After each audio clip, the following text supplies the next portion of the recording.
Hi, I'm 𝗕𝘂𝘐𝘚. I'm working at Brightest now for more than 5 years, and I have more than 20 years of experience in testing, test management in general, strategies, assessments, etc. So, in that context, I will be talking to you on this topic right now. Okay, so let's start with our session on test strategies and maturity. So first of all, I want to tell you something about our very own QA maturity model. This is something we developed over the years with all the experience we've had in different companies, in different kind of situations, sectors, etc. So on the horizontal level, you can see all the maturity levels we've defined. So basically, companies get assessed on where they are right now. It really helps us to assess the current state on all those areas. We go through all those areas and look at how we are doing right now, what we are doing right now, where, when, etc. So we are assessing the current states. It helps also to set some clear objectives for the future. How do we want to improve this, and how are we going to improve this? Maybe right now or over a few years. It depends on the situation, of course. It helps to implement best practices, of course, and gives you a kind of roadmap on what to do next, or also what to do first.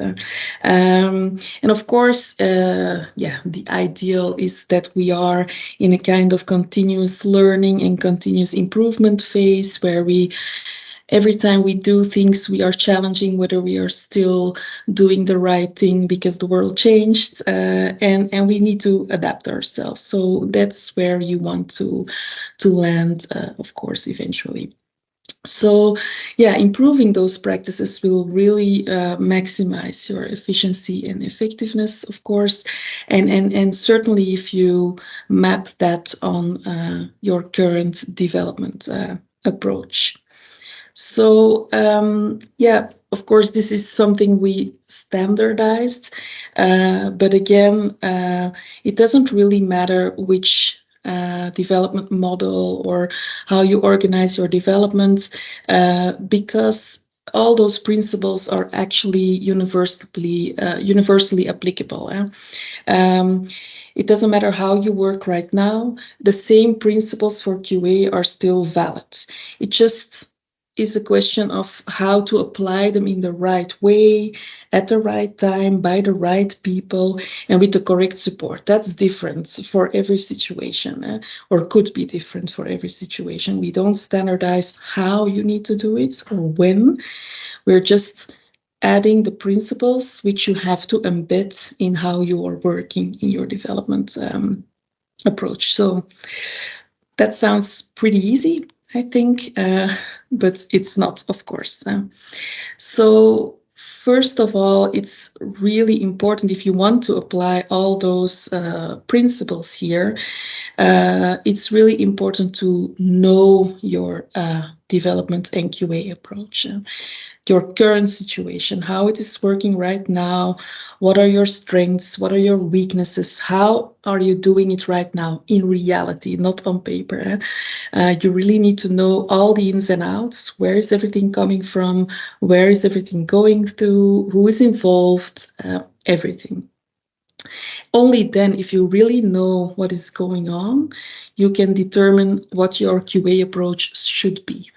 What is fitting my organization? How shift left can I go? Can we do it really early, or can we not do it, and why not? Maybe some things should be shift left, shift right, and not shift left. So really assessing all those questions: can we apply all the test trophy levels or not? Are we able right now or in the future to keep track of all the progress and the metrics? Do we want to do that? Which metrics do we want to track? Do we need additional or better tooling for that? Maybe we don't have everything right now to do what we want, what our vision is for QA. And again, also for automation, do we have everything in place to do it right now?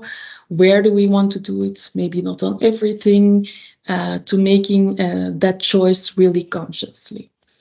And again, yeah, if anything or any question or any answer to that question is implying organizational changes, then we maybe need to define those too.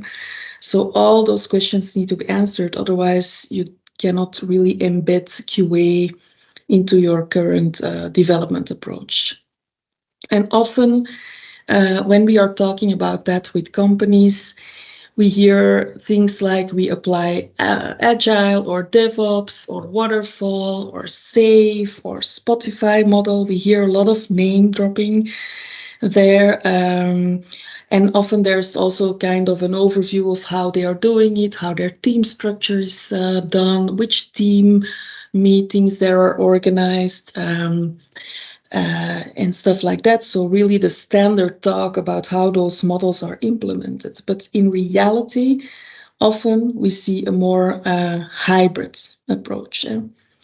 If we really draw what is happening really at the company, or maybe even in a certain team, because not every team might work the same way with the same model. So we really need to draw, maybe on team level, what is happening in your development approach. And you get this kind of hybrid models, which can look however you want. These are just some examples, but we can draw a lot of examples for every team and every company. But the main thing I want to say is that it's never quite just standard. Often it's a bit of a mix of things, and maybe even different in every team. So yeah, then the question is where to embed this QA, because often there is something like a box here saying we are doing QA, or we are doing a QA in the sprints, or again, some other examples. There's some mentioning of QA. Here we have a list of things we want to do in QA. The same here if we want to do user acceptance testing. And here there's only one box saying we are doing quality assurance, and that's the part where we are doing it in the flow. But it really doesn't matter. It doesn't say how we are going to do that. How are we organizing this? Maybe there's some differences needed in teams or for certain projects. Who is going to do that, where, when, etc. We don't see that in these models. And often this is something which is kept a little bit vague, which might be nice because you can do whatever you want, which is fine because we don't want to standardize everything, but we need to have some kind of principles or agreements on who is responsible for what and where. So whenever this is a bit vague, it just stays vague and stays uncertain what is really happening in teams and whether it's enough. So yeah, we need to really know what we are going to do and really embed QA into those approaches. I think everybody knows this picture. If we are talking about where to embed QA, where is QA most relevant? Everybody knows this picture, and we all know that the issues which are found most at the end of the schedule or the end of the timeline in a project are the most expensive to fix, but also to find. The execution of testing in those areas is also more expensive. Whether it's automation or manual, it's more expensive to execute there. And also, when we find things, it's more expensive to fix. And this is called the cost of poor. All know this, but we still keep doing this. I think in almost every picture here, we see QA at the end, stage 5, here also at the end. Here it's a bit better, but again, not explained why or where. And here also at the end, stage here at the end. So it's always mentioned at the end, although we know that it's not a good way forward. If on talking about those costs, why are they so expensive at the end? I think there's a lot of things which are very obvious. We all know that we need to do debugging, research, rework, maybe some regression testing, maybe there's a first line support person called. So we all know those obvious measurable things we can measure to calculate the cost of fixing issues, but often we forget about some more vague things which are more happening under the surface, like focus loss. When there's an issue coming from a live environment and it has to be fixed immediately, people are, or developers, testers, etc., are drawn out of their focus to fix this immediately, test this again. And often this is something which we developed or tested more than a month ago. So it really draws us back to that month ago, and we need to rethink what we did at that time. Whether it's development or testing, we need to rethink what it was all about. And it draws us away from what we were doing right now, which will cause delays, longer maintenance, etc. What we often forget about is also lost sales, or maybe even a salesperson who needs to go to the customer or needs to answer calls, which are also costs of a defect or of things not working. And again, also these when people are fixing things in a late stage, often it is falling all on the shoulders of individuals who are doing excessive overtime, maybe sometimes in weekends or evening, to keep up and not have those project delays. And these are things which are also often happening under the surface and keeping you afloat, but will cause low morale on the long term. So this is really something to think about when you look at this picture. It's not just fixing and debugging and some rework or regression testing. It's really so much more. So there's enough reasons to do your testing much earlier, or where it is possible to do them much earlier in the process where the defects are occurring, where they are originating. So when it's possible, we need to always think, can we do this earlier? Maybe in another format, maybe in another way, with different people, but there's always something to be done earlier in another way or format. Something which is linked to this is also the testing trophy. Most of you guys know the automation pyramid, which is exactly the same philosophy, but the trophy is more applied to current ways of working, more agile ways of working. And actually, it just says it all. We need to focus on those lower levels of testing and try to do less, not avoid them all, but try to do less of those UI testing, whether it's manual or automated. It's higher in costs and it will take a longer time. Of course, some things have to still be done in that area, but we always need to think whether this is something we can tackle already earlier.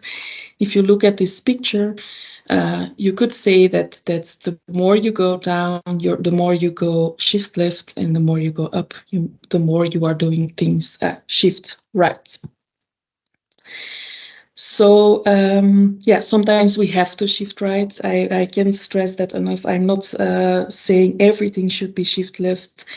Sometimes it's just better to do something in that area on the right side.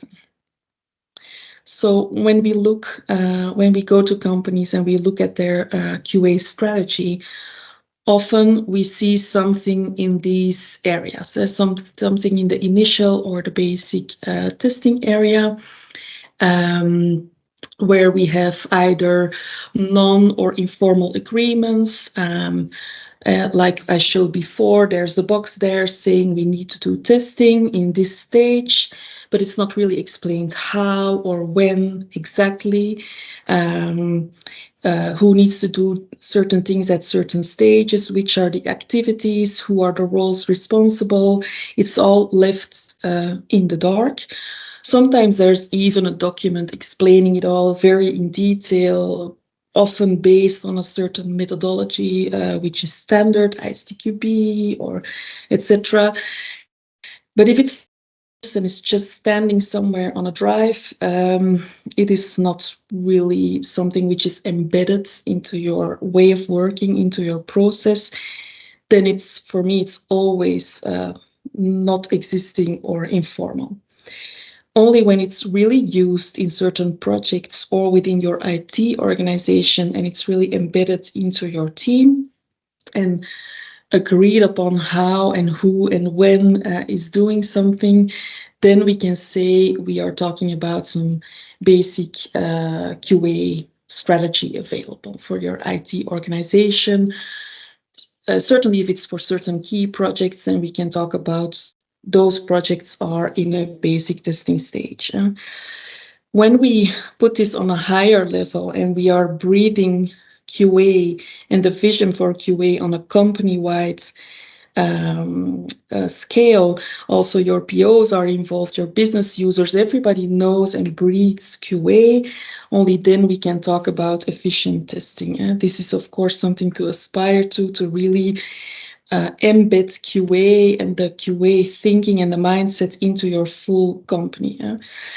And when we add to that the flavor of continuous improvement, we are always challenging ourselves. Are we still doing it the right way? Maybe what we did last year for QA is not the way we want to do it right now, because we have, I don't know, different technologies or a different team. So this continuous improvement, not sticking with what you have, is the next step to really embed QA company-wide.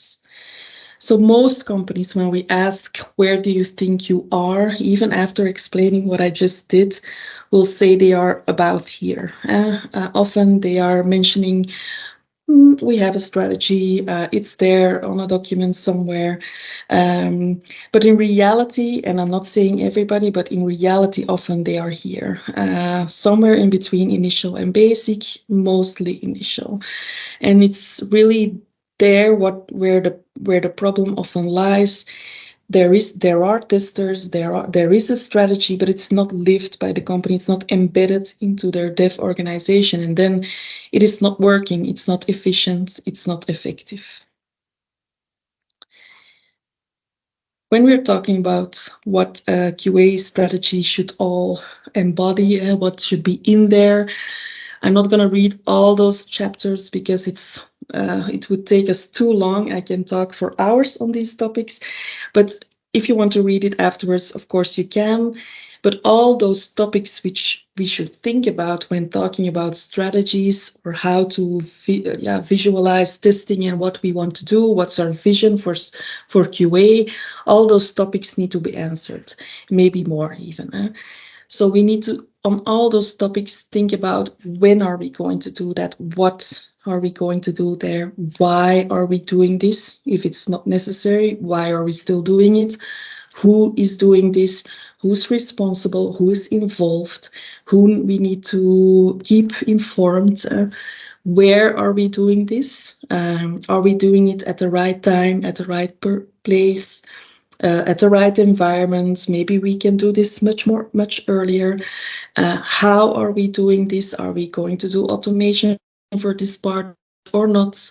Are we going to involve key users or not? And so how are we really doing this within our dev approach?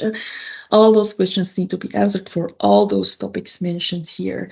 And just to give one example, just to grasp the idea, is which role will do what. For example, test type, which test type, why, maybe because of a certain test level or a goal. Where, maybe the environment, and how could be time, process, or also test type. I'm just giving an example here. And when could again be process, timeline, etc. So just an example here on how you could ask those questions to yourself or to your team or to your organization to really have an answer on all those topics. Because if you keep it vague, it will always stay vague in the end, and it will always stay uncertain what is done for QA. You can mark it off, but it won't mean that really something is happening which has value there. So what are the success factors here for a QA strategy to work, to really work? As I said before, it must work for your team, for your organization, for your dev approach. It needs to be a tailored process. Don't take something standard. It won't work. Secondly, as I said, it needs to be embedded within the dev approach with a shift left mindset. Does it mean that everything needs to happen shift left? No, but you have to have that shift left mindset in your head because you want to tackle the issues where they are and as early as possible because it's just more efficient, more cost effective. When you document that strategy, for dev and QA together, do it together. Don't separate them. They are together. So dev is happening with QA and the other way around. Keep it simple. Don't over-engineer. The format doesn't matter. Whether you're doing it in a doc or a PowerPoint or a wiki, it has to work for your team. It has to be accessible by everybody. It has to be usable. It has to be very clear and not some document with a lot of text somewhere hidden away on your SharePoint. It won't work. So whenever you can embed this within your dev process, like for example, in your definition of ready or your definition of done, it will help you to make it more visible and accessible to everybody, because it's within your dev process, documented within your dev process. And it must fit your company and organization-wide approach, because otherwise, it's just a standard methodology which will be either not used or misused. And as I said before, this continuous improvement, it's a living document. It never is drafted up for one time and working for forever. It really needs to be adapted whenever needed to your current situation. And of course, communicate it to everybody who needs to know it. Not only communicate, but really train them in it and really explain why you are doing things the way you want to do them, or the way you want to have them do it. To give you one extra example here on the definition of done and the definition of ready. It could look like this. It's just a simplified picture, of course, but when you want to embed your QA really into those sprints, then add your QA rules to those definition of dones and definition of ready. If you don't have them right now, that's another problem. You really should have them. If you don't have them, just start for QA, and probably they will add things to that for development too. Have this discussion in your team. What do we want there? What will work for us? What do we see as a standard for our team, but maybe also, hopefully, for the full organization? Again, I'm not going to read this. It's just some examples. Probably you can imagine much more things than this. And maybe some things won't be applicable for your team, but it's just to give you some inspiration of what could go in there regarding to QA. The same goes for definition of done. I'm not going to read it again, just some inspiration for you to have afterwards, after this session. And the last thing I really want to stress is that QA needs to be visible. QA needs to be on your dev boards, on your reports, etc. If it's not there, it's not existing. It's somewhere in the background, somebody doing something in the corner. Your process needs to be visible here on your boards. Often when I say this at companies, I get the question like, but then we need to adapt our workflow, etc. That's not the case. Your user story or your ticket can stay in the same status, whether it's in development or test. It can still be in ongoing or resolved or whatever. It just moves to another column which represents your process, not your workflow. within the tool. So it really doesn't need anything else than just adding a column which visualizes what you are doing there. If you have, because this is really simplified, if you have more testing stages within your process, then add more columns. Like here, for example, there are 2. You could have 3 or 5. Again, I know it can become very complex, so really think about what you actually need. Maybe your process is also too complex if it becomes too complex. The same counts for bugs and test cases. You really want to have them visible there for your full team, because everybody needs to breathe QA, and everybody needs to see it happening right in front of them. When you're sitting together and discussing things, it's easier to have it all there in one place. So again, I have much more to tell, but this is a bit the basics and then the most important things, or most important tips and tricks. When you are applying those things, when you are changing your QA strategy, always keep in mind to bring clarity and simplicity, because otherwise you will end up with complexity and uncertainties. People will not know what to do when, etc. So clarity is really, really important. Keep that in mind. What we do at companies is often do a bright scan to help them with this first part, to really unravel this full complexity and how to embed QA, to really initialize that roadmap to get more efficiency, get more effectiveness in their QA approach and in their development approach at the same time. So when we are doing that at companies, we are calling that a bright scan. And afterwards, after this session, I will send you all the link to this white paper where you can read all about this and how we approach that at companies. And to give a little flavor, where often high level we end with this kind of, there's a lot more there, of course, but basically we end up with a sort of roadmap to guide the customer through a certain life cycle of changes. Prioritize this you should do first. After that, we can do this and that and that with these resources or that implementation. It really gives them something to fall back on and to do the right thing in the right order, because often that's the problem. They know what needs to be changed, but they don't know how to tackle that in the long run. This is just an example of a customer. I anonymized it a bit, but it's one example. It will look differently for every situation, of course.